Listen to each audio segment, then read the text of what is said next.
So good evening, everyone. This is the Connecticut Assembly, General Assembly meeting for November 26th. And I'm your host, Tom Phillips. And I guess the first thing I should ask for, would anyone like to offer a prayer to start us off with?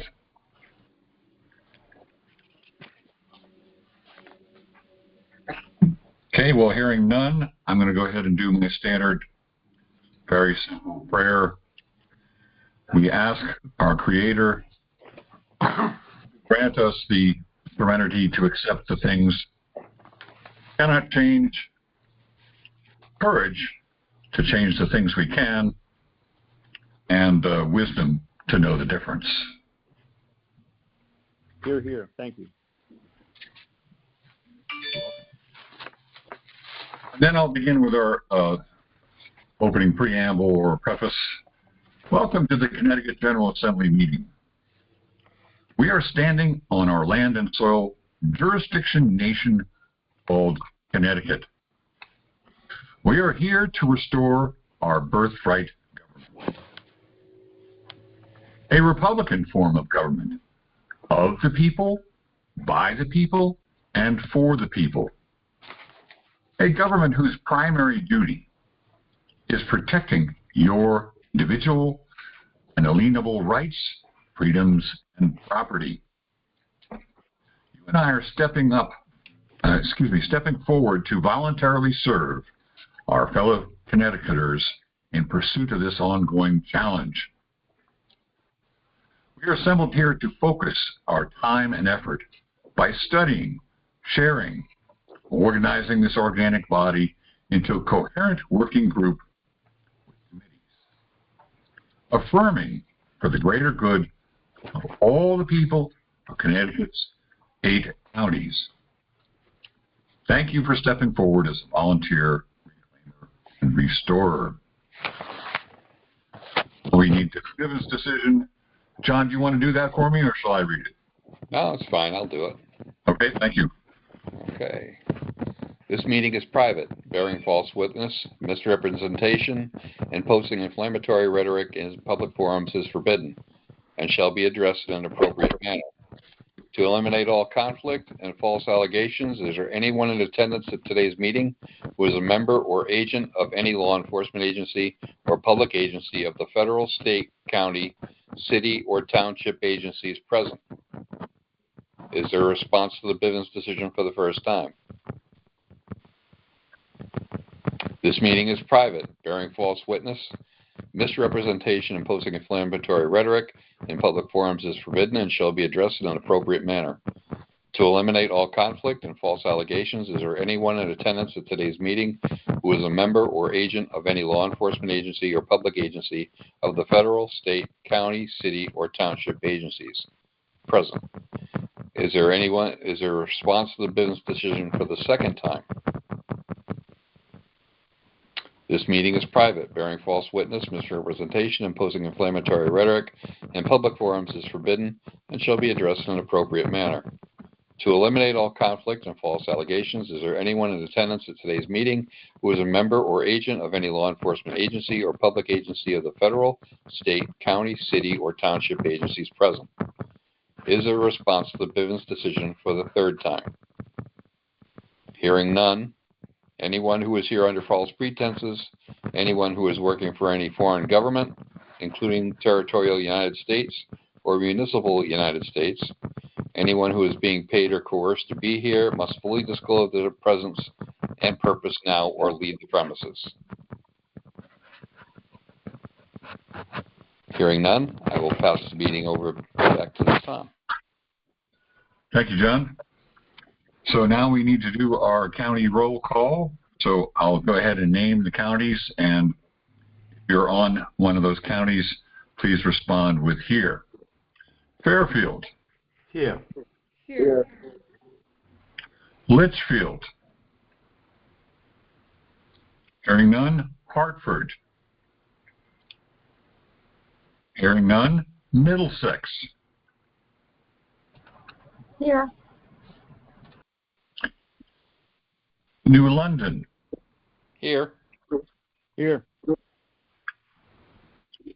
New Haven, here. Holland, hearing none. Wyndham, hearing none. All right, so that gets us through all our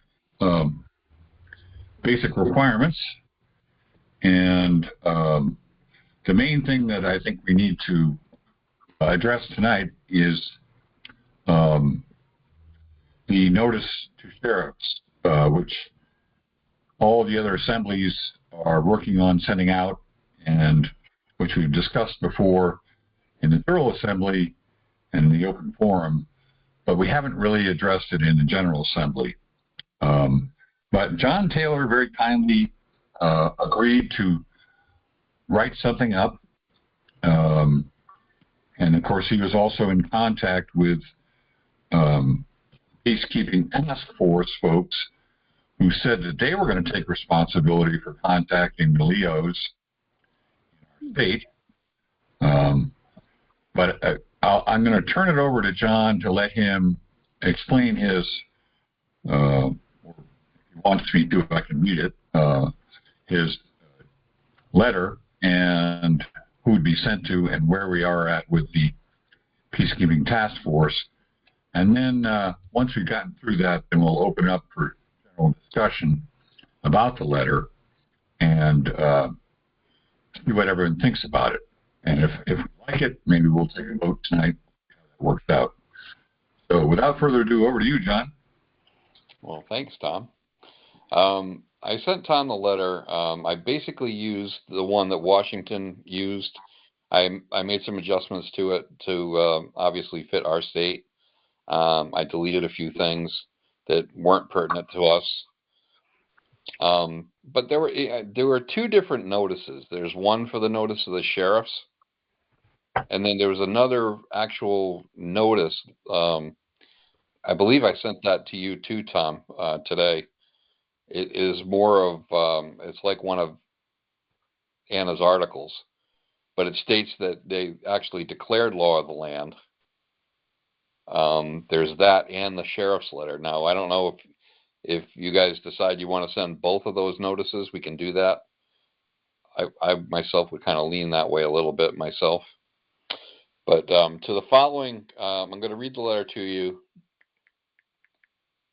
And it starts like this. It's addressed to Stephanie Thomas, Secretary of State, Office of the Secretary of State, 165 Capitol Avenue, Suite 1000, Hartford, 06115. Notice to agents is notice to principals. Notice to principals is notice to agents. Sorry to interrupt you, John, but maybe I'll try and pull that up for so everyone can look at it Sure, with a screen share. But in the meantime, continue, and I'll try and pull it up. Okay. The Connecticut Assembly is in session. We operate in our unincorporated capacity, and as such, the Connecticut State Trust collapses to the oversight and lawful possession of the presumed donors. As of 5 October 2024, land law has been declared in all 50 Union states known as the United States. Each state is geographically defined and has actual and factual entities with borders and physical assets. There have been two federal contractors, both incorporated foreign for-profit entities, operating side by side to provide governmental services.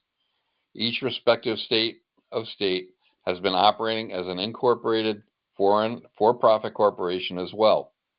In the case of the state of Connecticut, it shows as a for-profit corporation listed on Dun & Bradstreet, and in parentheses says DUNS #00 453 48300. The purpose of lawful government is to 1. Protect the people, and 2. Protect their assets. Sheriffs are now required to enter their peacekeeping offices to operate under land law. We, as a peaceful assembly, intend to elect sheriffs in each of our 8 counties. We are here to educate and inform as we move through the current change in government. We wish and expect for you to please notice all offices and officers of the state of Connecticut Incorporated of this declaration, in parentheses, i.e. Governor, Lieutenant Governor, Director of Public Safety, Commissioner of Motor Vehicles, all district and state courts, etc. Feel free to reach out to myself or John for support if you wish to meet or simply ask questions. Please see website links below for more information. The American State Assembly, and it has our link. The Connecticut Assembly, it has our link. And then related court cases, which is a link down below that I put. I had a hard time copying that over, but that's a different world. And then I added the video of Boyd Adams, who is the Executive Secretary of the Peacekeeping Task Force with the Federation of States for the United States of America, Unincorporated. And I put the link down to that. I signed the letter, put down Tom Phillips, Chairman Pro Tem, the Connecticut Assembly, and my name, Marshal at Arms, Connecticut Assembly, and my email. And that's the letter that I wrote. It's dated yesterday, November 25th. Does anybody have or know what our Assembly's mail address is?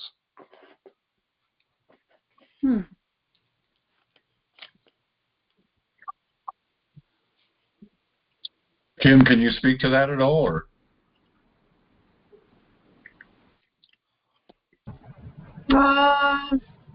I'm sorry for the background noise.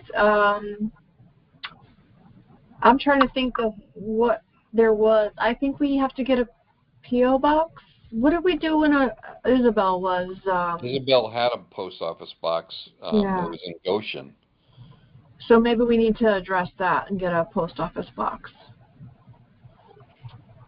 I yield. Well, I don't mind using my address, but I don't know how everyone else feels about that, or if someone else's address is more appropriate. I like that. Are you acting as our I don't know if it's official or whatever. Are you acting, Tom, as our coordinator? I'm hoping he'll say yes. Yes, I mean, basically, I'm just trying to, patch us over until we get more people on board and more people start stepping up. I'm not trying to lord over anyone here at all. I mean, I would welcome anyone else stepping into the shoes. Yes. But, we have to keep it going. It's way too important for us to drop the ball at this point. At least that's my... Thank you. Yes, I agree, and thank you. I would step in, but recording secretary is all I can really handle. I think coordinator is a big deal. It's you don't have to know everything. You just have to. I am attending the coordinator meetings, and that's all that really takes, besides being vetted and so on, and having your 928. So if anyone else is interested, don't be shy. If I may, I do have a post office box that I set up for Marshal at Arms. I could use that for the assembly for the time being, if you'd like. Well, that sounds fine to me. How does everyone else feel about that? I'm okay with it. I'm fine with that. Man, no complaint. Okay. I can do it one of two ways. I can either list it as an actual post office box, or I can do what they tell us to do if you have a post office box by using the address of the post office and put unit, whatever the box number is. Now, I did that. I sent a piece of mail to my box to see if it would work. And lo and behold, it does. Oh, okay. Maybe Yes, do that then. Well, I don't have a strong opinion about either way. Whichever way you're most comfortable using, I would say would be fine. But I don't know how everyone else feels about it as well. Perhaps we can all weigh in. I have no problem with it. My only concern. Oh, go ahead. Go. Go ahead, David.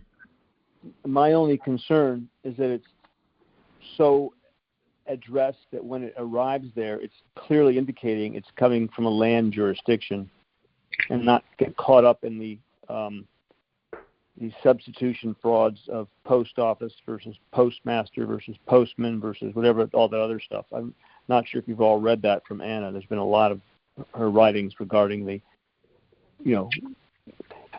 how you have to receive it in order to not be presumed to be operating in municipal or territorial. As I believe, as long as it says care of or Yeah, that's important. Yes. rural free, that covers that. But certainly everyone else should weigh in how they feel about it. Linda, you had a thought? I would bracket the zip code as well. Just right, either that or just you type in postal code and then the number. Okay. If I go care of and the street address and then the town, the state, and the zip as postal code, that'll work. Yep. The other question I have is regarding the people we send this out to. Now, I made a list of who I think we should send it to. If you bear with me just a second, I'm going to pull it up. Okay. So obviously, Ned Lamont, outside of this letter's actually addressed to the Secretary of State, but it's going to be her responsibility to forward it on. But if we want to send a direct letter to Ned Lamont, I have his address, Susan Beisowitz, who's the Lieutenant Governor, William Tong, who's the Attorney General, Tony Guerrera, who is the DMV Commissioner, and then the Commissioner for the State of Connecticut Department of Emergency Services and Public Protection. That covers the State Police Department and other things. But I have all the addresses for all of those, which is going to be 1, 2, 3, 4, 5. That's 6 letters. Now, may I interrupt? Absolutely. Do we have any information from other states as to how such letters were received and how they were responded to or not responded to? I don't have any information as far as that goes. And Can you repeat that, please, Dave? Can you repeat that, please, Dave? Do we have any data on other states where such a letter was sent to such offices in that state and how the offices responded or did not respond? We certainly don't have any kind of complete data on it. As I recall, in the last coordinator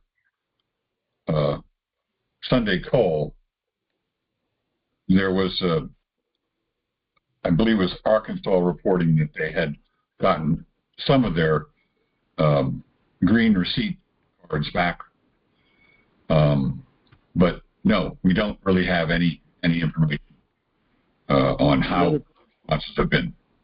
You bring up another point. You mentioned green receipts. Green receipts, I'm thinking of green certificates. I apologize.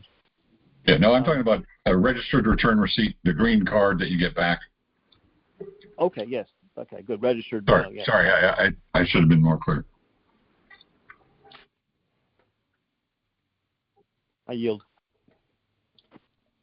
Okay, so I don't know if anybody has any thoughts on if we should send to all 6 offices or just send the one letter to the Secretary of State. But obviously, I think it probably would be best. I think it would be best if we sent it registered. Yes. Instead of certified with the green Absolutely. card for return receipt. Definitely registered. Yeah, I agree. Sounds fine to me. Okay, so you're probably looking at, I think, what is it now to send that with the return receipts, like $30? Yes. Per, Yep. per. I'm happy to kick in for that, obviously. Well, I believe we have some funds in our treasury, correct, Linda? Yep, we can cover that, no problem. We have funds. Okay. How does everybody feel about the letter? I want to add thought. Go ahead. My thought is that I should pull out the information from the prior situation of sheriffs in the state of Connecticut and make sure that they understand it's in no way connected with that. Well, we can read through it again, and I can. Sorry, go ahead, Dave. Yeah, no, you don't need to read through it again from my part. I'm just suggesting that making sure that the receivers of this don't have any excuse to claim that they think it has something to do with the prior situation of sheriffs in Connecticut. Well, I did mention that we were going to elect our own sheriffs in each county. Yeah, exactly. Regardless of, because they don't have any sheriffs in any county right now. No, they did, Right. but they in 2000 they discontinued the state of the county of New London, for instance, sheriffs. They had a whole realm of sheriffs acting. There's a lot of legislation about it and ending it. So you want to make sure you're not giving them a reason to think you're usurping their prior legislation regarding sheriffs. You want to make sure this is entirely different jurisdiction, and that maybe add the caveat, this is in no way connected to their prior legislation, which actually goes back to about, I think, when it's finalized around 2000. That's a thought. I'm just share it. I yield. Okay.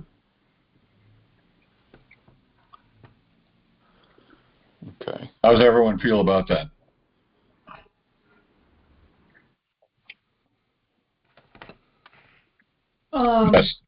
That's something we should add, or is that maybe I should shoot what information I have over to you or to John, and then you can evaluate it on your own.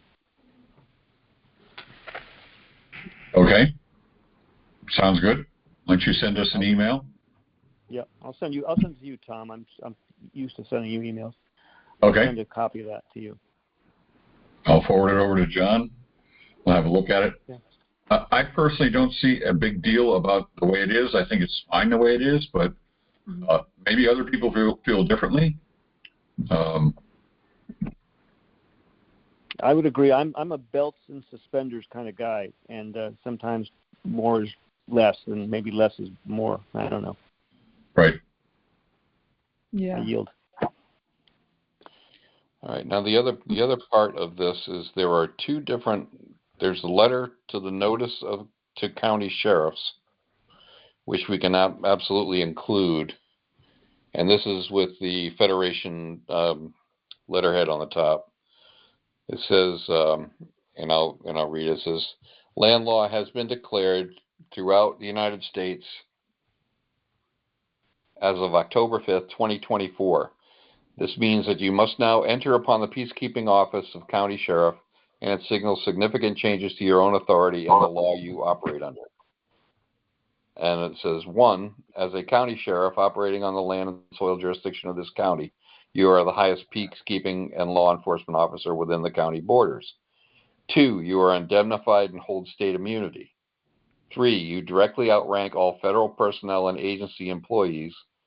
4, you directly outrank state of state and state trust employees. 5, you are empowered and required to protect the people of your county and their assets. 6, you may deputize as many Americans as you deem necessary. 7, you are advised that there are no federal eminent domain rights. 8, if properly constituted, constituted,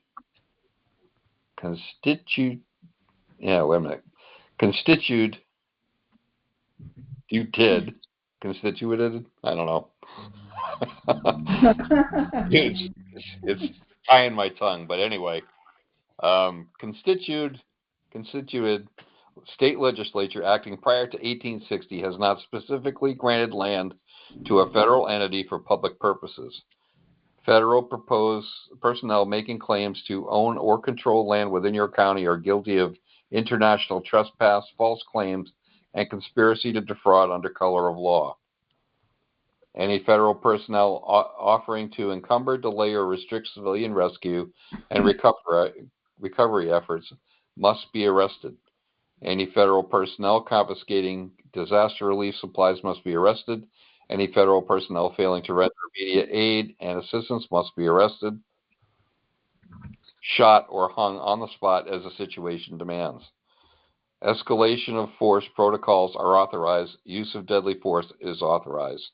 Issued by Anna Marie Reitzinger, Fiduciary, United States of America, in care of Box 520994, Big Lake, Alaska 99652. So that's the one announcement. The actual announcement that declared on the land and soil is, and I'm probably going to have trouble finding it now.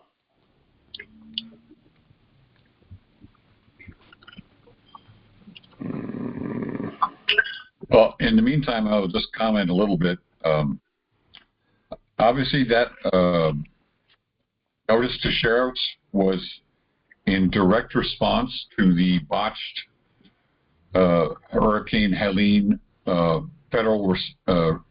The FEMA and other craziness that was going on in North Carolina, South Carolina, and Tennessee, probably other states too, but those are the main places. And so the language is pretty stiff at the end there. I don't know how everyone feels about that, but it seems to me that since we're not facing a disaster here in Connecticut, we might just leave that part off. But I agree. I would not send that. That's my viewpoint. Right. I don't want to threaten or be, overly. I don't know what the word is. I think you guys get the drift. I just don't want to poke the bear. I want to put it out there. This is what it is. And, let them digest it. But I don't know how everyone else feels about that. Go ahead. I'm trying to find the other letter. Take your time, John. Comment, Dave? Yeah. One of the strategies that went back in 1860 was the presumption that we were not. The emergency was that we weren't around. The Federation, the Republic, went into abeyance, and on that claim of emergency, we've had 160 years of sorrow, if you will. I don't think that we're fully out of in Connecticut in a presentation where we can actually, we're kind of getting the cart before the horse. Maybe you have to in some regard, but I'm not sure you want to be presenting it in that manner. But that's just my opinion, and I yield. Yeah, I'm not sure I 100% understand what you just said, but I think... Well, I'm saying I think it may be premature to be sending out something like that. We haven't got sheriffs. Oh, I see. Okay, well, the main thrust of what we've been asked to do by the Federation is to declare law of the land and to make sure that that notice has been sent out to all the appropriate people within our state. That would be all the LEOs, all the judges, all the attorneys, and of course, part of what Don is leveraging here is it's the responsibility of the Secretary of State to notify all those people. That's her job. Right. So anyway, that's kind of the reason why we're going down this road, in spite of the fact that the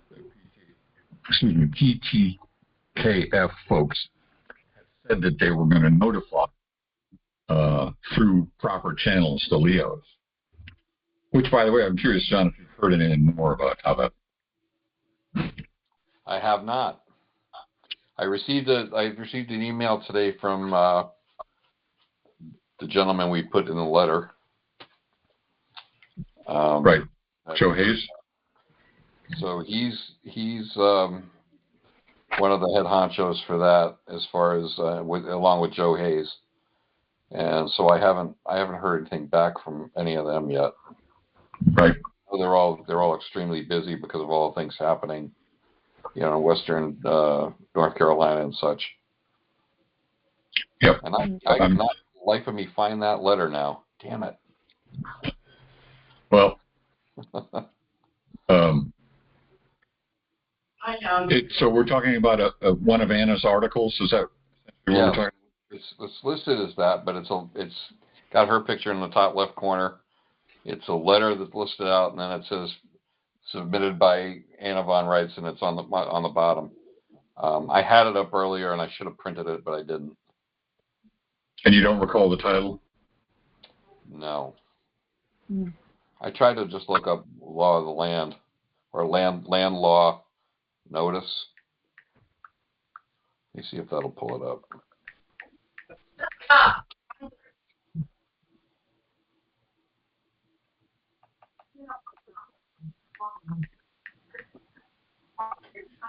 No, nothing matches that criteria.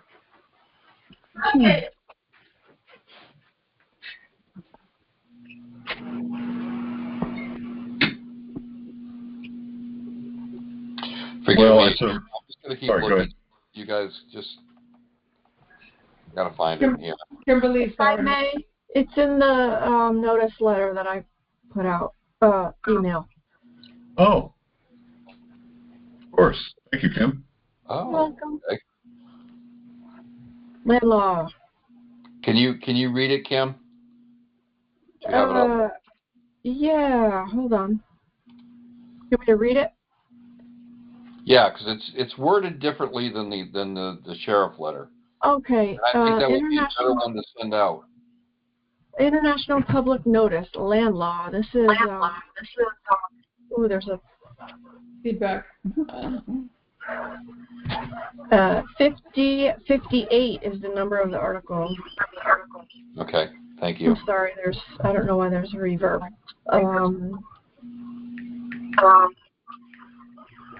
Should I read it if there's an echo? Hold on, let me, I'll pull it up and read it.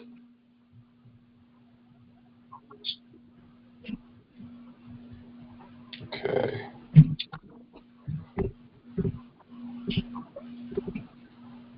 It is nice and brief.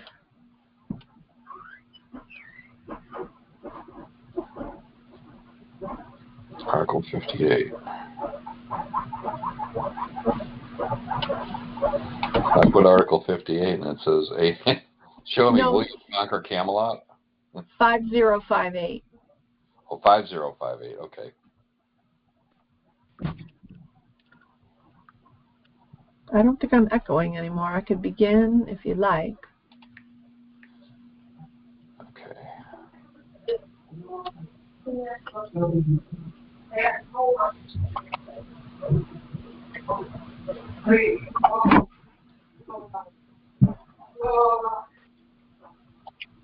Oh, here it is.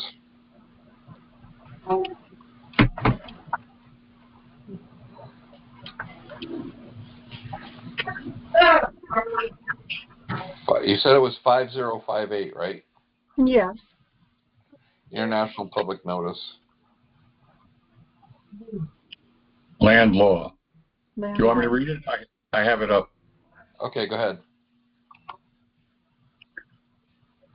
And let me just screen share, so 1 second here, so everyone can read along.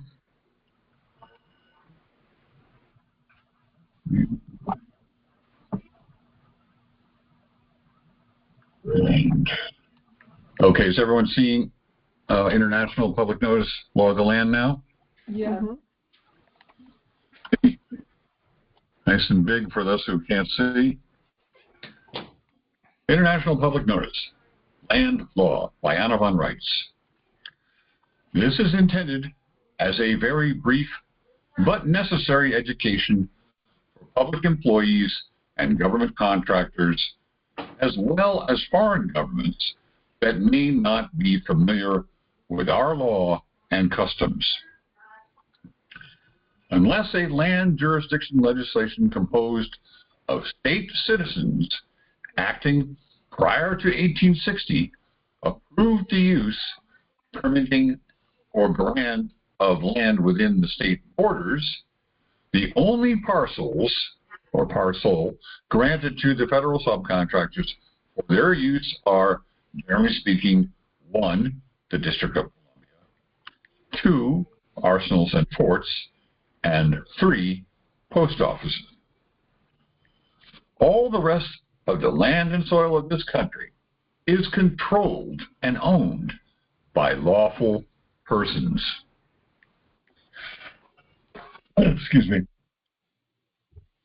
Parentheses, land equals subsoil and living people surface soil. The federal subcontractors function under a corporate and international and administrative law exclusively. They don't have access to the law of the land, but they are obligated to obey it when they enter our dominion. This law of the land is spelled out for them via their respective constitutions. And yes, their agencies and subcontractors are all also obligated to obey the limitations of the constitutions while in the employ of federal subcontractors. Principals to contract are responsible for the conduct of their agents, so that the Pope is responsible for the Crown, the U.S. House of Representatives is responsible for the U.S. Treasury Department, the Federal Reserve is responsible for the Internal Revenue Service, and in the present case, the Department of Homeland Security is responsible for FEMA. These are all either federal subcontractors of our government or subcontractors of our subcontractors. And in either case, they are all obligated to us and serve at our pleasure under the obligations and lawful limitations of their respective service contracts. Thus, when FEMA, Inc., an agency subcontractor of the Department of Homeland Security, Inc., which is a subcontracting subdivision of the USA, Incorporated, comes into one of our states and enters upon our land and soil and interferes with our ability to rescue and provide relief to our own people, FEMA is in the crosshairs of an international criminal trespass. As the actual government of this country, we have invoked the law of the land, which provides that any incorporated entity engaged in unlawful conduct, these violations of the constitutional contract and law in general, and trespass upon our land and soil, and which proposes to, 1, illegally confiscate supplies intended for disaster victims, 2, occupies our airport runways needed for delivery of disaster relief, and 3, obstructs search and rescue operations, is in violation of our public law. Their service contracts all the way up the line until it lands in the lap of King Charles III and the British Crown, which is ultimately responsible for their gross misconduct. Notice to agents is notice to principals. Notice to principals is notice to agents. Our public law and custom provides that claim jumpers, cattle rustlers, and trespassers in general who are engaged in criminal activities on our land are subject to being arrested, shot, or hung as the occasion or circumstance demand. It also provides that all public employees are required to provide all immediate help and assistance possible to the people otherwise being harmed by FEMA's malfeasance, obstruction, trespass, and failure to all public employees, military and civilian, are required to render active assistance to the victims of Hurricane Helene to the best of their ability, and anyone caught willfully obstructing search and rescue efforts or confiscating disaster relief or in any other way impeding or harming civilian efforts to save lives and cover the survivors are by definition enemies of the state. Let us make this explicitly clear. We are the government in possession of the land and soil of this country. We vote the law of the land and are well within our rights to do so. Public employees of any kind, any rank whatsoever, interfere with our disaster relief operations and fail to render assistance, they will be identified as criminals and public enemies. Whether it is the Speaker of the House failing to immediately reallocate appropriations in support of disaster assistance, or Air Force generals refusing to deploy helicopter resources, we are owed and we demand immediate good faith assistance from all public employees, federal, state, trust, state of state, counties, and counties of administrative, military, and civil service. All hands on deck. Our civilian rescue operations are rescuing the living and ferrying out the dead. FEMA, for the most part, is resuming proper operations and providing assistance at this point. A reasonable effort has been made to notify all governors in the disaster area and all local and state and federal personnel. Nobody here is trigger happy or pleased with the thought of having to arrest our own employees, but we will do so. The transmitting broadcast stations that were used to steer Hurricane Helene and the cloud seeding operations used to engender it are to be immediately shut down. All personnel involved are to be arrested. Use of deadly force is authorized. Issued by Anna Maria Reisinger, fiduciary, United States of America, 520-994, Big Lake, Alaska, 99652 on October 7th, 2024. So that's the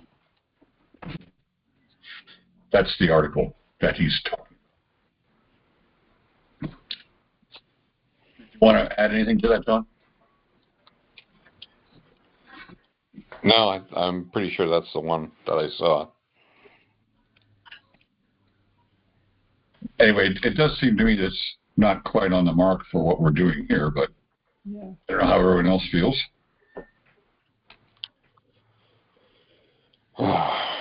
What's the plan? I mean, we're not sending that to. Is that what you're saying? Well, he was offering it as an option. He was saying that there were multiple things that Anna had sent out and some of the other assemblies had used. I don't recall if they used this one or not, but I think that's what. Is that correct, John?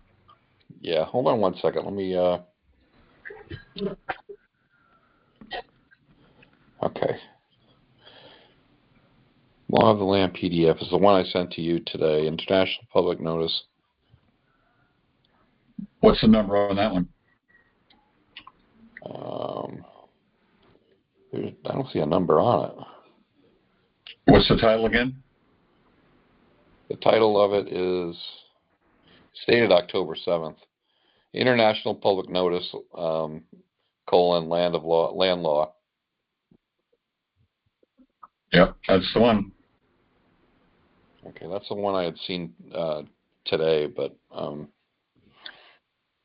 don't know which notice that you'd all, would rather send. I mean, we can send the notice to the sheriffs, but I mean, that really doesn't do a whole lot for us. Yeah. I think your letter is fine the way it is, personally, and if people would like, I can pull it up one more time, and we can open up discussion on it. We don't really. I'm sorry. If what you're really saying is we don't need to send the document that Anna had posted, we could just send that letter as notice. Well, as I understand it, the directive that we've been given is to make sure that we're notifying the proper people in Connecticut that the land law has been declared. And it's up to us how we want to do that. Now, she has suggested various things.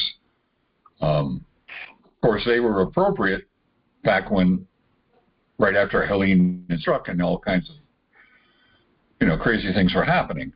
We're kind of past that, and we're not involved in it either. So I don't know how appropriate it is for us to send those things that were appropriate back then. Yeah, I agree. Inappropriate. It's very inappropriate. My view, I'm just going to share my one man's opinion, that I think it's very interesting that land law has been declared. It's very important to people on the land that land law has been declared.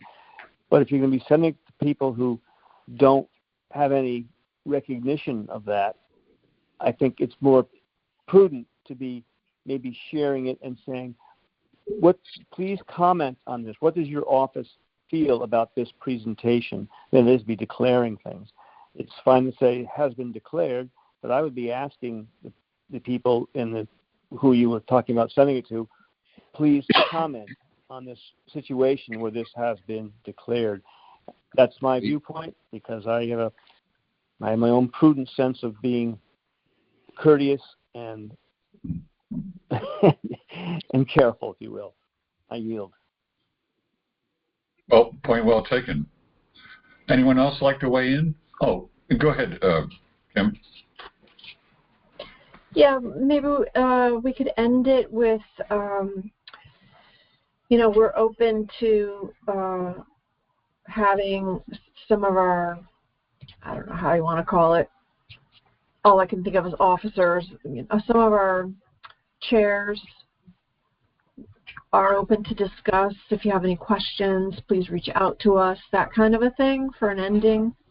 Offer a way to communicate with us, because I'm sure they'll have questions. Well, I did. I put that for... you did? Okay, I'm sorry. For Tom, you could contact Tom or myself. Perfect. And they have both of our email addresses, so they can get in contact with us. You don't want to be confrontational, but on the other hand of it too, you're not asking their permission for anything. Right. It's you can ask them how they feel about it. You don't. What does it matter how they feel? They're not going to change anything because of the way they feel. Because we're dealing with a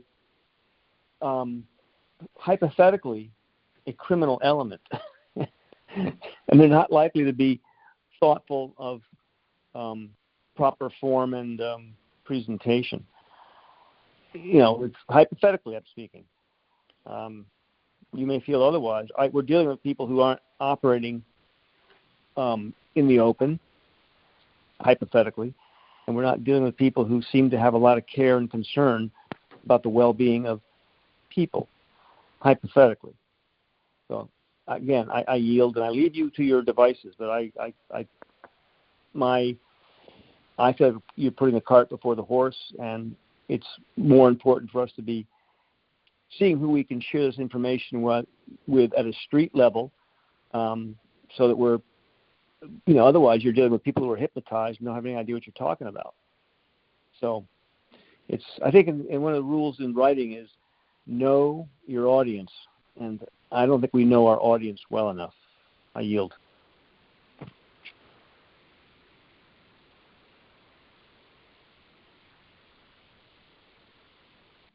Certainly all good points, Dave. Thank you. We could also refer to the example of Washington State, where they conclude their notice with considerable links and efforts to educate and inform. Which probably can't. Those links are in there. Exactly. Maybe we can make those more robust. I don't know. I mean, I think that the letter is really pretty good as it stands, considering what other people have put out, other states have put out, and as Dave so clearly points out, we we're not in a position like Ohio where we're being recognized by the state of state. But nevertheless, you're at least in my opinion, you're accepted for what you. Your message is accepted according to what you believe people will listen to. In other words, if you come out meekly and apologetically, you're going to be easily dismissed. But if you come out firmly... Point of order. I never said anything about being meek or timid. I asked what is there to invite the comments. Yes. Now, I apologize. We're not trying to put words in your mouth, and that's the wrong connotation. All I'm suggesting is that if we need to come out firmly, as John has suggested, unapologetically. That's all I'm suggesting. Anyway, let's hear from some other people, Linda or Eugene or Eric. What do you guys think? Oh, man. Please. Yeah, I would like to know what do the other states sent out? The letter that John wrote is very good. I like it. Did they send out the notice about, that was more pertaining to what happened after the hurricane? Did they actually send that, other states? It is to my knowledge, yes. Mostly definitely in the states that were affected. Okay, yeah, that makes Florida, sense. North Carolina, Tennessee, these areas that were impacted, they did send those notices out. They sent the sheriff notices out to most states. We're in one of few states that don't have sheriffs, so right. It would kind of be moot to really send that out. As that kind of a notice. I agree. I would not send any notice out like that. And I can't say firmly enough, as one man's opinion, that we have a lot more work to do in terms of communicating, learning our audience, and drawing our audience to the good graces of what our view is. We're dealing with people who have fixed opinions, and they're not going to be easily altered by a seeming "where's this coming from" issue. You know what I'm talking about? Anyway, I yield. In fact, I'm going to leave you to your graces, and I'm sure you'll figure it out. But I think I have to dismiss myself from this meeting. I love you all. You will. Okay. Well, sorry if I've said something to drive you away, Dave. I'd certainly welcome you back in anytime you want. How about Eugene or Eric or Anita? Anyone like to weigh in? I think the letter's fine. I think send the first letter out, and if we get any type of feedback or whatever, they started an open dialogue with us, then we can start sending them other stuff to educate them. I'm all right either way, but I like the first letter. And I think the second one, it's a little pushy, but, it's just my personal opinion. Okay. Anita or Eugene? May I? Please. So I like the letter, yes.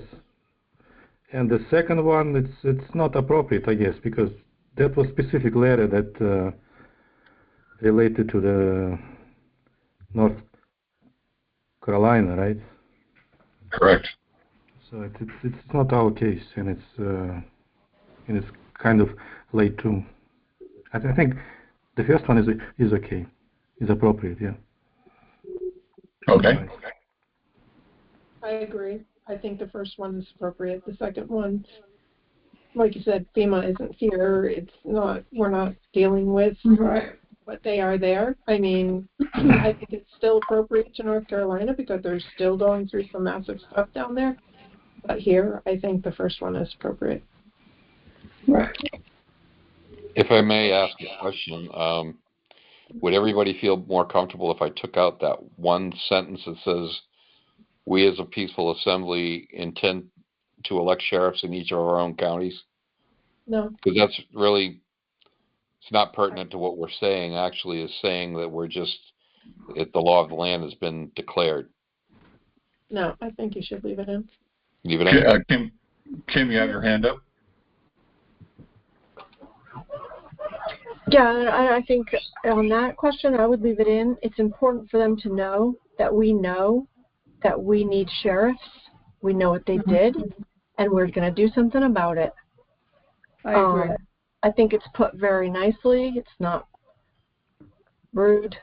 On the part of the second letter, I feel like that could be worded in the beginning as, like, for an example. This is what happened in North Carolina, could definitely happen here. Yeah. And in this case, these are the points where it would be handled differently. Yeah, if I can, those other two were just notices that Anna put out. And again, they were directed more toward FEMA and what had happened in that area of the country where they had those issues. We don't have those issues here yet. Right. We could. So like, in the future, we might want to say, as an example, this thing that Anna wrote about what happened in North Carolina is how things would be different in the going forward of what we're building here, the correct government, as a teaching point. Right.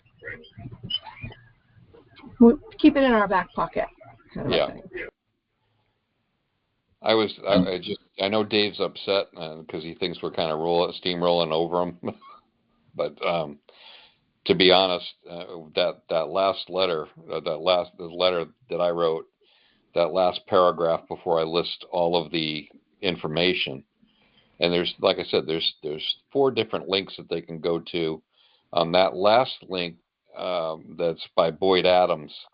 He's the executive secretary of the Peacekeeping Task Force, and that video is quite extensive, and it's an older one, but it covers everything. Whether they'll take the time to do that, I doubt.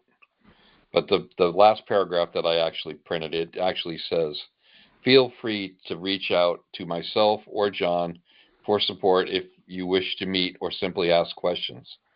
Please see website links below for more information." And they have our state website, the TASA website, the links to all the court cases, and then Boyd Adams, he goes over everything. Now, Boyd Adams used to be a law enforcement officer. 20 years.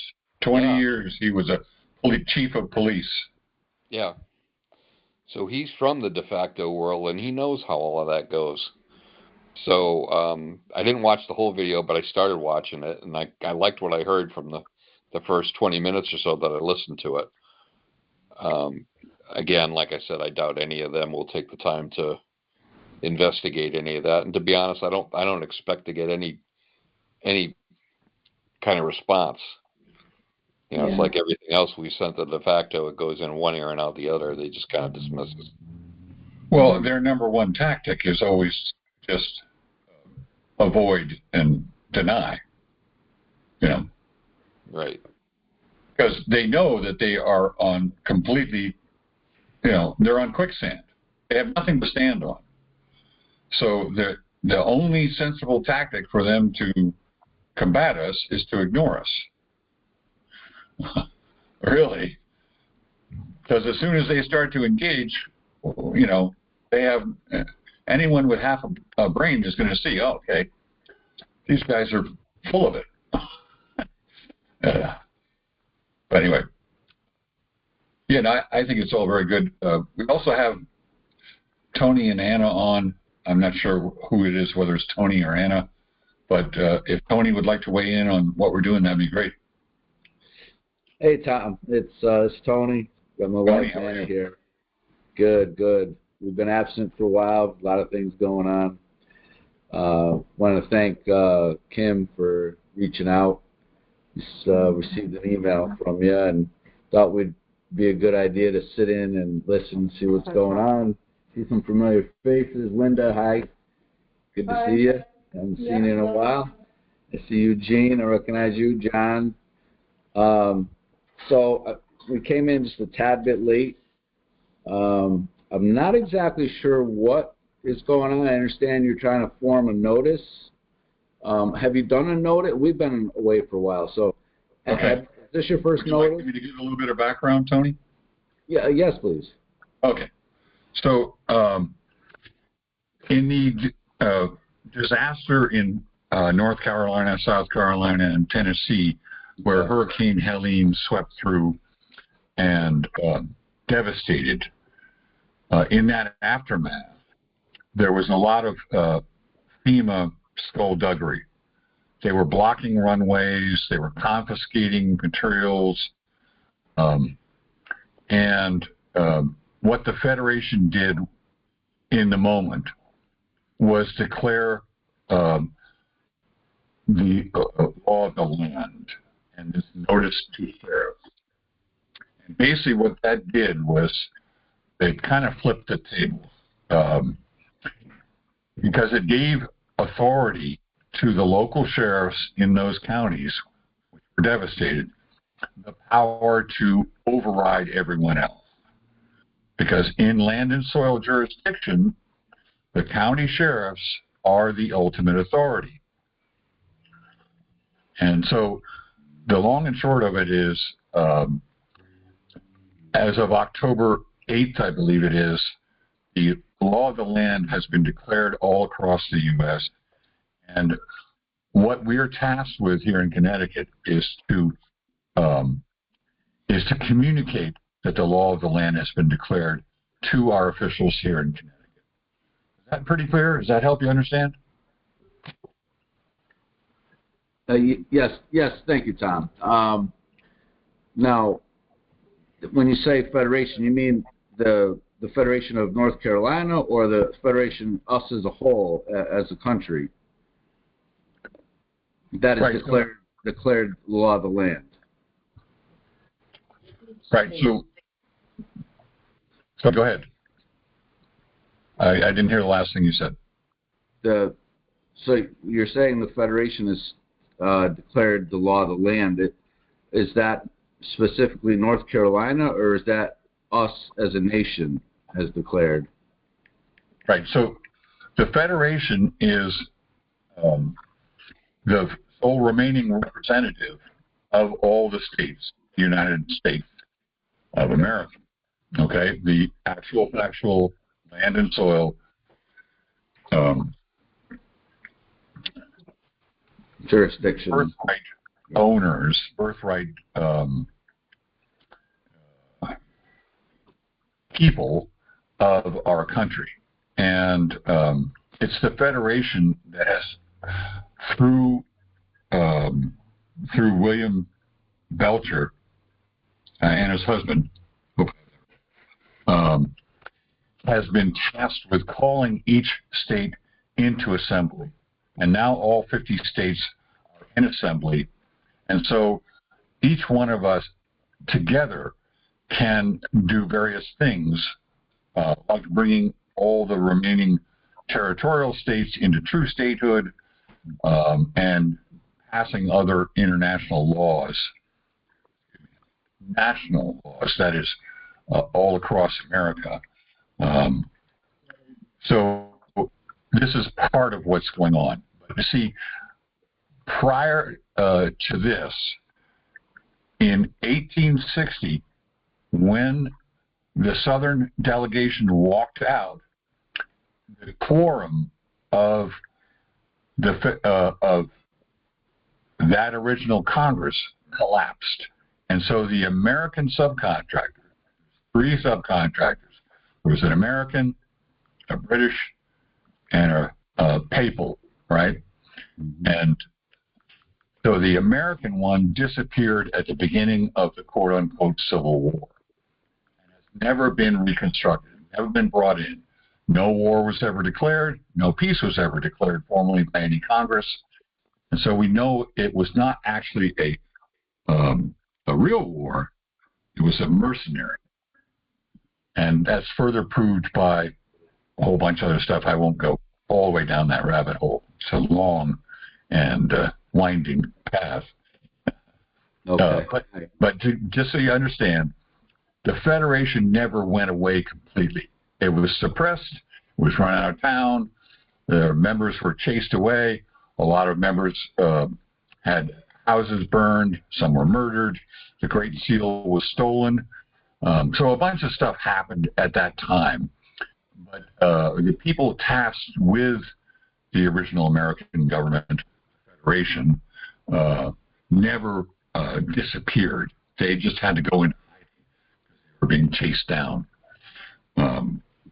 So that's where we're at right now. So we're in this process of reassembling each assembly, and this particular part of the process, declaring law of the land, which had not been declared since 1960, is a very important piece of the puzzle. As Anna stated, if she had known it would have such an amazing effect, she would have done it a long time ago. But that's just the way that things roll sometimes. Okay. Thank you for that that information. I am familiar with some of the history of it, and I'm trying to knowledge myself a little bit better. I know there's been a lot of false history injected into our education, as we grew up, and we're still learning. We're still trying to learn it, anyways, the true history of it all. But anyhow, the notices. Are we trying to assemble a notice built around someone else's notice? Should we have a notice that's more specific to the state of Connecticut? Well, you came in a little. Sorry, okay. You came in a little. Sorry, you came in a little bit late, but Don was explaining to us. He modeled this letter that he wrote. Okay. From the one that was done by the Washington Assembly. That is Washington, in the northwest corner of Washington. Right. Right. Okay. I haven't seen the letter. Okay, so maybe I'll pull it up so we can look at it again. Yeah. But that was the main idea of this particular General Assembly meeting, was to think about this letter, to discuss it, okay, and see if we could come to a decision if we were okay to send it out as is, or if it needed more work. And we haven't actually had a vote on that yet. Okay. But that's why I'm trying to get everyone to voice their opinion about it. Now you could proceed where you left off, just so we don't hold you back. I know you're already progressed in your meeting here. I could review the notice, well, it's pretty short. Email to me, or I don't know where it is. Right. It's pretty short. I could go ahead and pull it up and read it one more time. Everyone's okay with that? Sure. Okay. So let's see if I can find it.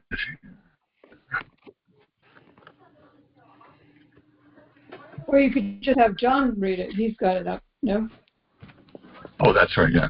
You want to do that, John, and I'll try and pull it up? Sure. Give me a second. I've got to plug my computer in or I'm going to lose you all. I'm sorry. No worries.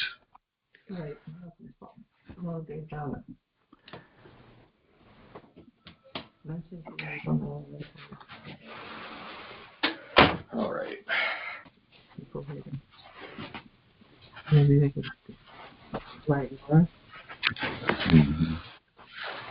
Okay, so is everyone seeing 25th November 2024 Connecticut Assembly?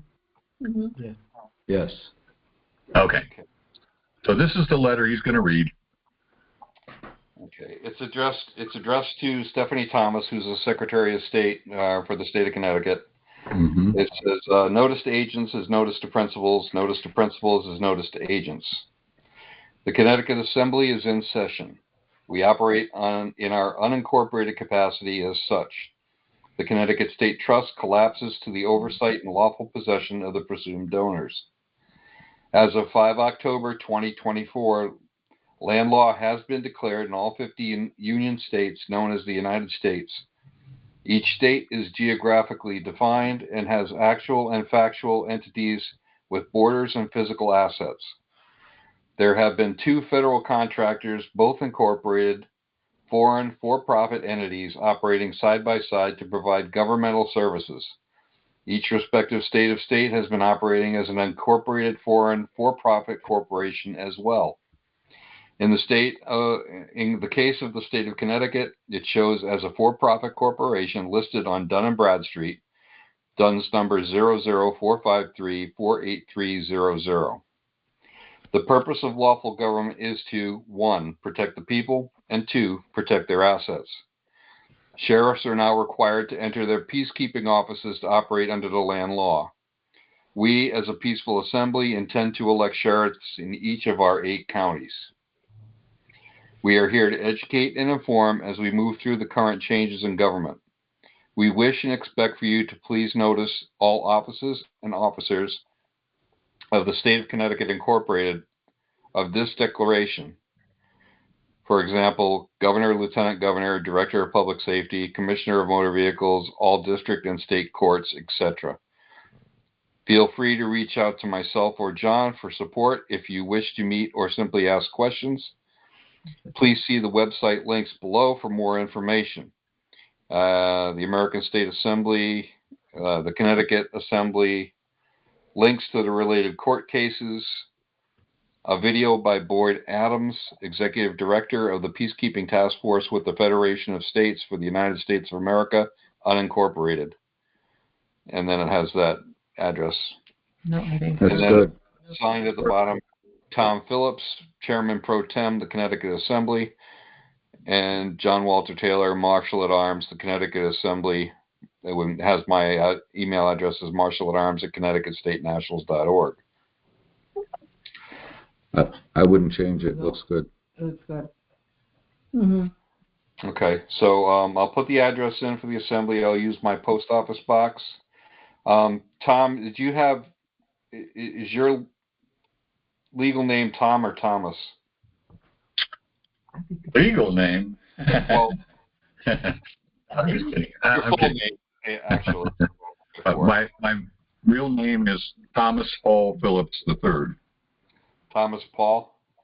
Paul, H-A-L-L. H-A-double, okay. Phillips III. And if you want, I can just text you over my address and yours if you want. Well, I'm just going to give them I'm not going to give them the street addresses. I'm going to give them our email addresses.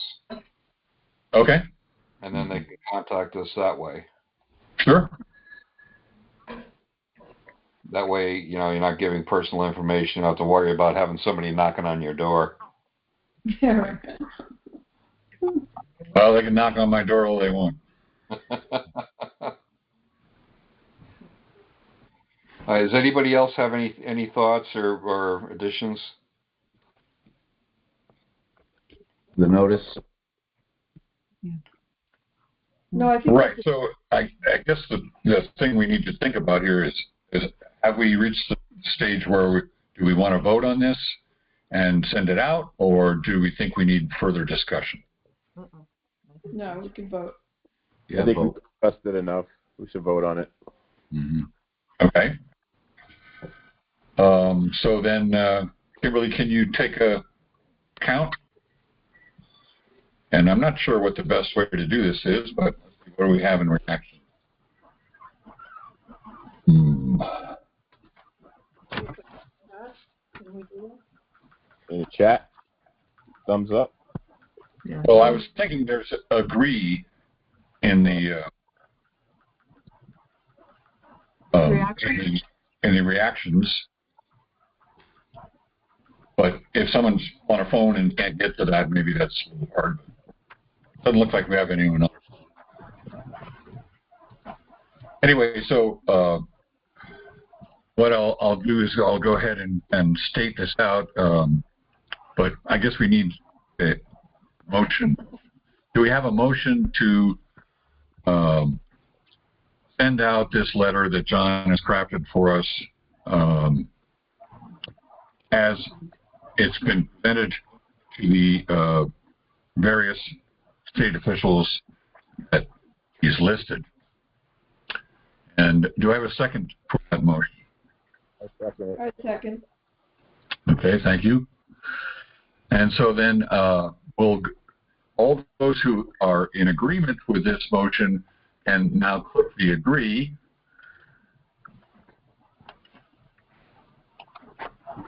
And tabulate those agree applications. Yeah, in the chat. Did you? Oh, they don't stay up. Okay, so that's a problem. I'm sorry. Hit the raise hand. Raised hand. Oh, raise hand. Yeah, I guess we'll have to use the raise hand. So, I got you, Linda. so we'll go ahead and do the raise hand. On the phone. My iPad died, so I was on my phone. Hold on a second.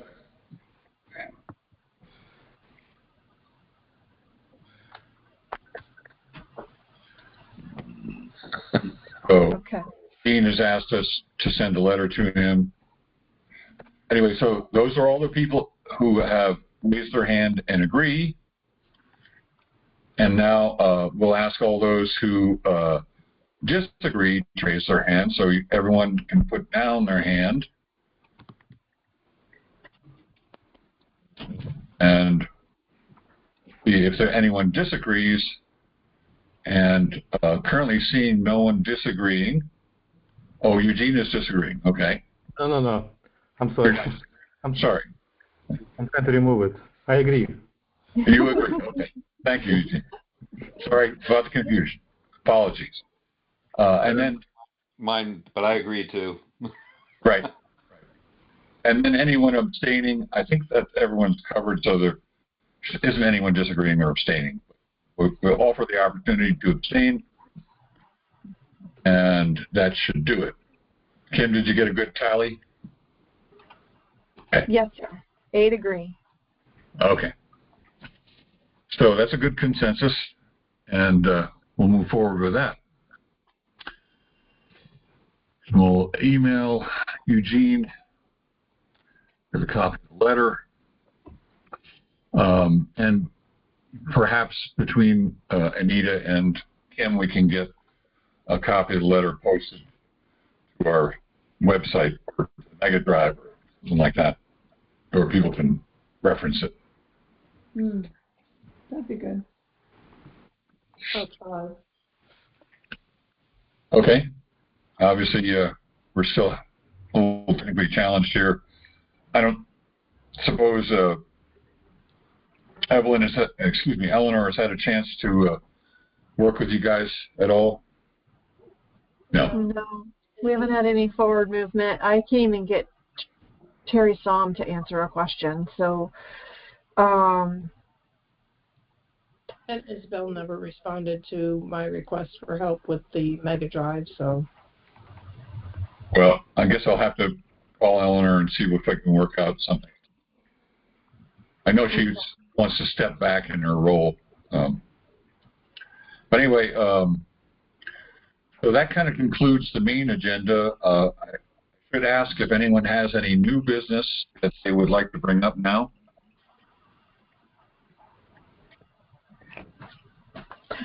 I have a quickie. Please, go ahead. Just a little bit of forward movement on the banking. Today on the episode 60 of the United States of America podcast on YouTube, at minute 13, they start talking about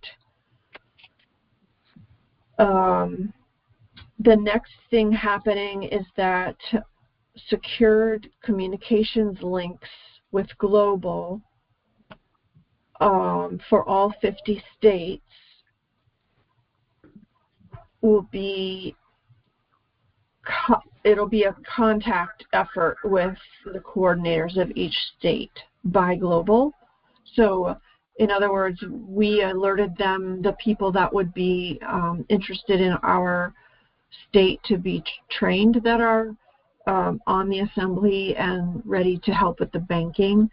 So what she said is that there will be a secured communications link established between global and each state.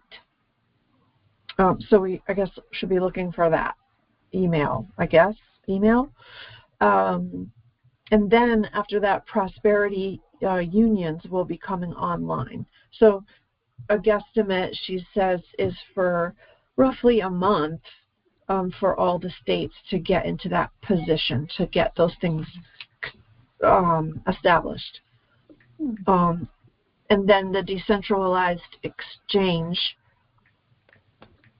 for trade will be set up thereafter for people to people business and business to business business. So I'm going to try to get links and stuff that are correct. I'm really confused about this banking stuff, but I do have an account. So I think between Anita and I, we can flesh out the proper link to make sure everybody's gone and gotten an account, so that you can, live the dream. So I will try to get an email out for December. I just wanted to let you know that in the meantime, go watch this. I would say everyone keep up with these podcasts. A lot of quick, good information, and I like the format better than the Monday night personally. So I just feel like I'm getting a lot more information about what's going on now, not just history. And Anna's always very good and thorough about history, but and that is also in the podcast. But it's a question and answer format, so a lot of people's questions get answered in real time. So I hope you guys can enjoy it, and I yield. Well, excellent. Thank you, Kim. Does anyone else have any new business they'd like to bring up? Tom, I'd like to ask a question. As you know, we've been away for a while, so a couple things. Has there been any, I understand there may have been an update to credential cards. Is there any information that you could send me how we can update that, as well as paperwork? We signed up, it's been 2 years now, I think, maybe a little longer. Just need to check to make sure we're current, all our paperwork and whatnot is updated. I don't know if they still use, I assume you guys still use Mega Drive. We have been detached from that. I know Mattermost is gone. I don't know if there's any other means of communication with any of the nationals. I don't know what's changed there. Also, I assume the Mochi process has disappeared or has gone away at this point. People are still doing mochis, but it's not really yielding anything. That's why the focus is on the bank. Okay. So that you can just pay off whatever you owe. Just get it out of your life. Yeah. But also then, Tony, check the email, because all of the places to go, there's not a lot offered, but there is an app called Discord. That there's a server for American State Nationals there where you can interact with people. That's in the email. And then all of these educational outlets, YouTube channels, Rumble, etc., are listed there so that you can connect with that. And Connecticut has its own channel now. Thanks, Anita. Oh, great. So we're going to be loading a lot of stuff up on our own YouTube channel. So, so the link to the YouTube channel is in the chat. Oh, wow. If you go to the link and you subscribe, then anytime I post something, you'll get notifications. But if, all that's up there right now is just assembly meetings, but, we will be adding those. Oops. Oh, hang on. I opened the link. Hold on. It's playing. There we go. Okay. Anyway, I don't know if we can catch you all up in one night, Tony, on everything. No, I don't think so. It's going to be a great start. I mean, so you're now the coordinator, or you're sitting in as a coordinator? I'm because Isabel stepped down due to family circumstances and responsibilities. Okay. So it's kind of a tag team here between Kim and myself, trying to cover all the responsibilities that Isabel was taking on, and I think we're just barely keeping our noses above water. But right. Okay. If I may just say one more thing, he asked about credential cards. That's also in the email. You just go to the land recording office, the home page, right at the top has a block that says update. You can now update your credential cards. The updates are that it has a issue date, an expiration date, and a place where you can physically put your signature, your autograph, sorry. Autograph. Okay, thank you. You're welcome. And I think you can get a new card for, I think it's $20. But you just order it right out of your LRO account. And you have to upload a new, no, you don't have to, what do you have to do? There's no uploading. There was going to be an upload of a signature, but an autograph, sorry, but I heard in a podcast that they want you to, just like on a credit card on the back, it has the block where you physically sign it. Okay. You're going to actually have a place on your card to physically autograph it, from what I'm gathering. Okay. So the LRO is still open, the website, or is that changed? Yeah, LRO, yeah, at Land Recording Office. Okay. Did I put the link in the email? I can't remember. If I didn't, I'm sorry. Just email me any questions you have. I will. One last thing. So we had, did that whole Mochi process a couple of years ago, sending notices to the IRS, and Anna had just gotten back a letter. The usual letter about her, what she's asking for was frivolous, and the law is you have to pay your income taxes and whatnot. And I'm just wondering if I remember people were receiving those, but I don't remember what the response was to those letters. There was no response to. My brother got one, and he sent a response, and he never heard back. So never heard back. Okay. Pretty much everyone that I know has, once they send in their letter to the IRS, they would get what's often referred to as a coupon back. But beyond that, cricket, nothing. Yes. Right. Okay. Yeah. Anyway, part of the bank rollout is what's being termed a prosperity account. Right. So Mochi was all about mutual offset credit exchange exemption. Right. And prosperity is all about getting that prepaid credit, or almost exactly the same thing. Okay. Right. So the prosperity account will basically do what the Mochi was trying to do.